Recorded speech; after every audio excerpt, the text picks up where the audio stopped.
The Enchanted Watch. Once upon a time, in a bustling city where the sound of car horns and chattering people filled the air, there lived a quiet watchmaker named Oliver. His shop was tucked away on a narrow street, far from the busy squares. Oliver wasn't famous, nor was his shop grand, but his work was unmatched. His hands could fix the most broken of watches, and his eyes saw details others missed. People said he had a special touch, but few knew the truth. One cold winter evening, as Oliver prepared to close his shop, the bell above his door rang softly. A tall, cloaked figure stepped inside.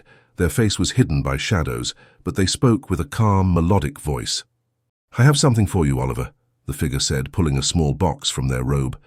"It is not broken, but it needs care. Only you can do this." Curious but cautious, Oliver accepted the box. The figure nodded once, then vanished into the night without another word. Oliver carefully opened the box, revealing a pocket watch unlike any he had seen before. Its cover was etched with symbols that glowed faintly in the dim light of the shop. The moment he touched it, the watch clicked open, and a soft, steady ticking filled the air. As he examined it closer, he noticed something extraordinary. The hands of the watch weren't just moving forward. They shifted ever so slightly, back and forth, as if time itself was bending around them. Intrigued, Oliver turned the watch over, revealing an inscription on the back. "The bearer of time may choose their moment."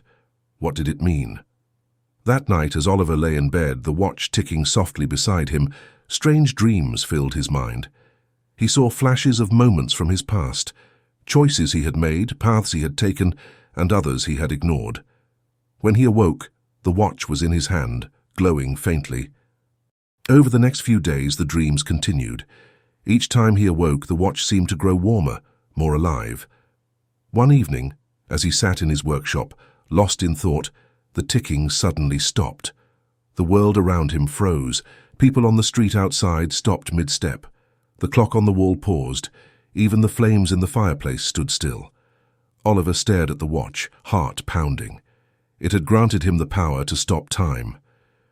After the initial shock, he began to experiment with his newfound ability. He stopped time to catch his breath, to fix a watch that should have taken hours in mere moments, and even to enjoy the silence of the world frozen around him. But the more he used it, the heavier the watch felt in his pocket, as if it were reminding him of something important. One night, the mysterious figure returned. They appeared as silently as they had before, but this time their voice held a warning. "Time is a gift, Oliver, but it is not yours to control.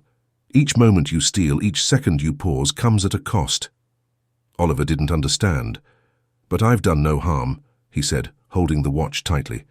"I've only used it to help." The figure shook their head. "Time moves as it must. To alter it is to shift the balance of the world. You must decide. Will you return the watch, or will you carry its burden forever?" Oliver looked down at the watch in his hand. It had given him so much: control, freedom, even the power to change his life. But as he stared at it, he realized the truth. Time wasn't meant to be controlled, and the cost of bending it was far greater than he had imagined. With a heavy heart, Oliver handed the watch back. The figure nodded in approval and vanished once more, leaving him alone in the stillness of his shop. For a time, Oliver resumed his quiet life. His shop was busy, and customers came and went as usual. Yet something lingered in the back of his mind, a weight that wouldn't lift. Despite returning the watch, he could still feel the rhythm of time in his fingertips, as if the watch had left its mark on him. One evening, as he closed up, a woman entered the shop in a hurry. She had kind eyes but looked anxious as she held out a small silver wristwatch. "Please," she said, her voice trembling. "It's my husband's. He passed away last year. I've kept this watch ever since, but now it's stopped. It meant the world to him, and I don't know why, but it feels like if you can fix this, maybe—" Her words trailed off, and Oliver understood. This wasn't about fixing a watch. It was about holding on to time, trying to capture moments long gone. "I'll see what I can do," he said gently, taking the watch from her. As he worked late into the night, a familiar sensation washed over him. The ticking of the woman's watch matched the rhythm of the enchanted watch he had given away. As he adjusted the gears and polished the glass, he could almost hear that faint melodic hum from the enchanted timepiece once again.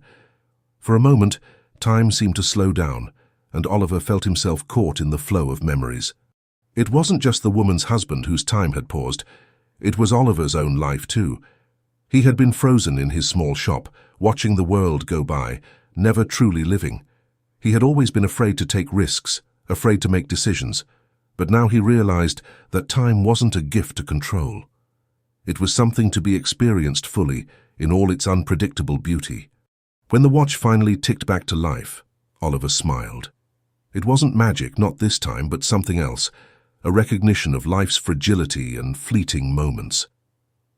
The next morning, when the woman returned, Oliver handed her the restored watch. Her face softened with relief and tears welled up in her eyes. "Thank you," she whispered. "It's like having a part of him back." Oliver nodded but said nothing, watching her leave the shop. The sun shone brightly outside, casting long shadows across the street. He looked down at his hands, once so eager to pause time, now content to let it flow. Months passed and Oliver's shop continued its steady business, but something inside him had shifted. He no longer hid in his routines. Instead, he embraced change.